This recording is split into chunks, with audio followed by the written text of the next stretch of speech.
Cool. How Cool. are Sorry, you? I just got caught in the rain. You got a call? I just No, I got caught in the rain. Oh, it's It's raining like there? it was raining, and I just- yeah, it I was just watching the England game, and it just like started pissing down. So I ran home. Yeah, so your new single's out, Under My Skin, which we love here, by the way, and you have an album coming out this fall. Yeah, yeah. Thank you for listening. So I have a question before we get into it about Under My Skin, but the you Mhm. caught with your pants down to your knees. Is this based on something Yeah, that happened to you or it's kind of more of a metaphor, but it's yeah, I'm saying someone did something behind my back, and you kind of caught red-handed. That's right? basically what I'm saying, you know. Sadly enough, a lot of So, us have been through that specifically, straight up, not a metaphor. I have. right, right, yeah. You have? Oh yeah, it's crazy. So Yeah, don't that speak ain't that to ain't me. easy. Yeah, so you were born in Portland and you were raised in Australia. That's wild. Yeah, yeah. Yeah, I was 2 when we left Portland, and so I lived in Australia from when I was like 2 to about 12. And I was like a beach rat, I surfed and played cricket and stuff like that, I barely ever wore shoes. I remember like not wearing shoes to school. I was just like it was like a nomadic kind of lifestyle that I lived growing up, and then we moved to America, to New York. So So yeah, how was it like adjusting from Australia with no shoes to living in the big city of New York? it was a huge change. Like it was like I didn't know anything really about America. I mean, the one thing I knew about New York itself was just it was cold. I was like, God, am I gonna have to start wearing shoes and clothes? This is horrible. Um, so I didn't really know. I was too young to understand like the cultural like relevance and importance of it all. But I am so as soon as we arrived, I picked up a skateboard, and me and both my brothers started skateboarding all around the city, and it just like opened up a whole new thing for me, and it was the most eye-opening, beautiful experience. And I'm still I'm still in New York. I'm still loving it. Yeah, it's a cultural epicenter like LA is. LA is a little like Australia in the sense where you could probably get away with not wearing shoes here, but it's also kind of like Yeah, New York where yeah, it's very urban. that's true. That's true. Everything's yeah. Things are happening. I love LA. Honestly, like I've visited many times, and I'm a fan. I'm a fan. I'm not a New York hater of LA. Yeah, there's always that East Coast, West Coast rivalry, but I feel like they're a lot similar minus the weather. I feel like the heat It's there is true. also a humid heat that I can't personally stand. It's true. It's true. Yeah. Yeah. No, the weather is fucking amazing in LA, so definitely jealous of that. Yeah, so when does your album drop? Do you have a date yet? That's the thing. I'm kind of in the middle of it. So it's a bit difficult for me to say. Um, yeah, I don't have a date, but I want to get it done within the next month. That's kind of my goal right now. And now after I just played like a big New York City show, and I was kind of incredibly focused on that, and I kind of put off all my recording, and now that that's done, I'm back. I'm back in. Um, and so yeah, I don't have a date yet. I want it to come out, in the fall, but who knows? Yeah, we'll play it by ear, but we're super excited. Can't wait for that drop. I have some questions, of course. So, so what sign are you What's the, astrologically? what's I'm a Taurus. Okay. And what Yeah. are your musical influences? Um. Oh man, they range. They really, really range. It usually depends on like what month you catch me in, you know. But I guess like the overall influences that have been with me throughout my whole life, I would say David Bowie, Leonard Cohen, um, the White Stripes were a huge influence on me as a kid. Like Etta James, Otis Redding. Yeah, those are huge influences on me. Yeah, I To name a love few. all of those. And then that reminds me how much older I am than you because you say the white stripes, and that kind of happened when I was in high school. So I'm probably your Yeah. parents' age. I don't know about that. But yeah, they're incredible. I've been a fan of them ever since I was 4 years old or something. So it's just I'm a huge, yeah. I mean, Jack White is just he's up there for me. He's up there. Yeah. So in Under My Skin, I got a Guns N' Roses vibe from that. I don't know if you've heard that before. Oop,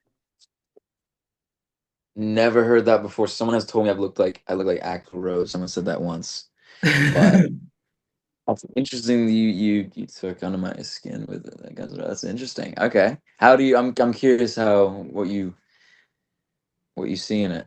Just more of their like melody ballad songs. I felt like musically it was just reminiscent of it.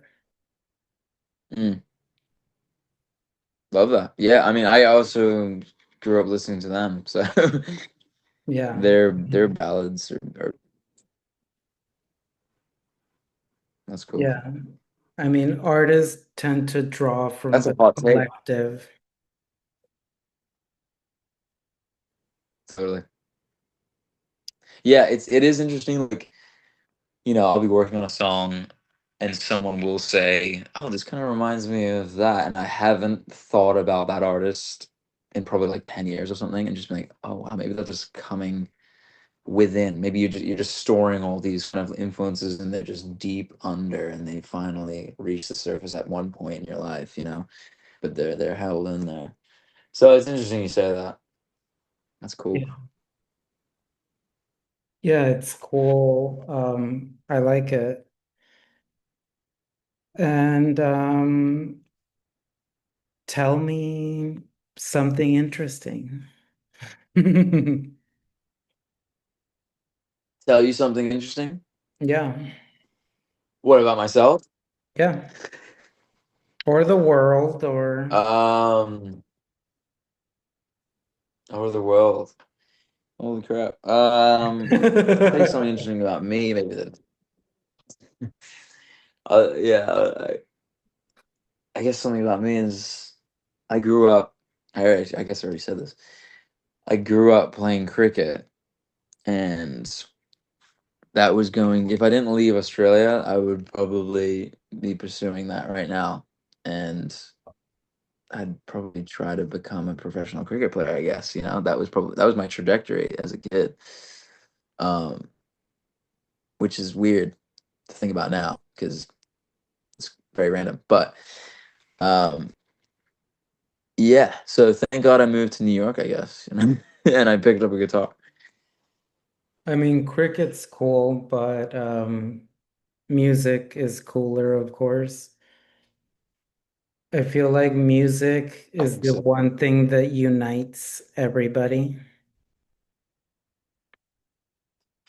Yeah, definitely, definitely. It's the most digestible way of consuming kind of like emotions and also like um outpouring your emotions at the same time too. Like I think it wasn't for me, like it's the easiest form. Like I think I would be a writer if music didn't exist, but thank God I'm so happy that music does because you can meld the two, music, melody and lyrics, and it's they can when they come together and they can form this like beautiful bond together, and it can be even more powerful than just words or just a melody. So yeah, Right. And you write your own songs, right?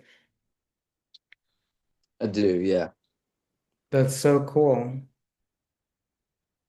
Yeah, a lot of people don't, especially LA artists. They most certainly do not write what they perform, which is cool too. I think interpreting somebody's words is also a skill, one that I don't have. yeah, for sure. I mean, I've been in rooms in LA where it was like a songwriter. Like, I mean, I think last time I was in LA, I was asked to go to a session, which I'd never done in my life, and we tried to write a song, and it came out right, but it was interesting. I'd never been in a room with other collaborators. It's a different approach. I don't always love it because especially if you don't know the person that you're working with. I mean, I try to, get as vulnerable as possible with my songs, and I can only really do that with myself solo, or if I am with someone else and I know them very, very well on like an intimate kind of level. So the few times I've written songs with other people, it's like my best friend or a lover or something. So yeah. Very cool. Yeah, there's all these artists like Britney Spears where it's performed by them but written by 200 people. I always found that a little interesting. Insane. It's insane because I think personally I can only sing a song that I really can feel myself. If I don't think I could do someone else's song justice because I'm not, unless I completely related to every lyric I was singing that someone else wrote. I was like, oh my God, I can put that into my life completely. I understand every single lyric. But I can't think about that. I have to, if I'm writing my own lyrics, I know exactly how that word should sound and feel like it should. So it's interesting. I've never actually covered. I barely ever cover songs. Like ever since I picked up a guitar, I just started writing songs for myself. I never learned covers, which I I think a lot love of people covers. when they first pick up an instrument. Yeah, I mean, I love covers too. It's just it was weird that as soon as I picked up a guitar, I think most people learn songs. I never learned anyone else's song. I don't think I learned a cover until years after I played learned how to play guitar, which is kind of random. But yeah, Did you ever play Guitar Hero?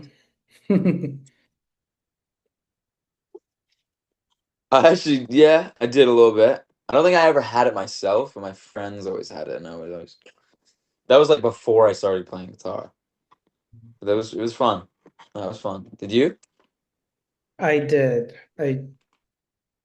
A decade ago, or maybe a couple decades ago. It was like my roommate's main game, and Freebird was like the final boss of all songs to play on the guitar. So funny to me. Love that. Yeah, but I do love cover songs. I love when like rock or pop people interpret like rap songs on instruments I and vocally. I love that as well. Yeah. You know who just did that recently is this band called Ice Age. You know that band? Who did they cover? I'm gonna look it up right now. I must know. Let me see. uh But I used to always listen to that BBC Radio 1 where they would have people come on and then they would cover. oh yeah, Yeah. totally. Okay, so this is a song called by Abra. I've never heard I've actually never heard of her, but I listened to the original and it's completely it's like, it's a rap song. And they and then they're like a post-punk band. So it was really cool what they did with it. And I was like, that's a sick idea. I'm gonna probably take that at one point. Yeah, I'm gonna check that out for sure. Yeah, But you yeah, you should. should totally do one of those, cover some like random genre. Yeah. Yeah, I think when people like cover a song that they already kind of sound like it, it's just I'm always like, well, what's the point? The song already exists and sounds like that. If you're gonna do a cover, do something completely obscure and random. Do your own, put your own spin on it. Yeah. So will you be playing LA anytime soon? We don't have any immediate plans, but as soon as this record gets done, there's going to be some touring and coming along with it. So it's kind of like my full focus right now is just like get the record done, then let's plan. But I would love to come to LA because I love playing LA. I really, really do. It's so fun. And I just love playing the West Coast, honestly. West Coast is a great. We we love the people out there. Very cool. Well, I can't wait to check out your album, so I'm gonna stop taking your time. But it was great chatting with you and meeting you online, and I can't wait for Yeah. the album to drop. And we're gonna spam the world with your single, Under My Skin, which I love. So much. And thank you so much. Well, hopefully we get to hang out when I'm in LA. Yeah, one day. That'd be great. All right. Beautiful. Well, thank you so much for chatting with me. Yeah, thank you for chatting with me. It was, Beautiful. yeah, amazing. All Cool. right, I'm gonna stop this.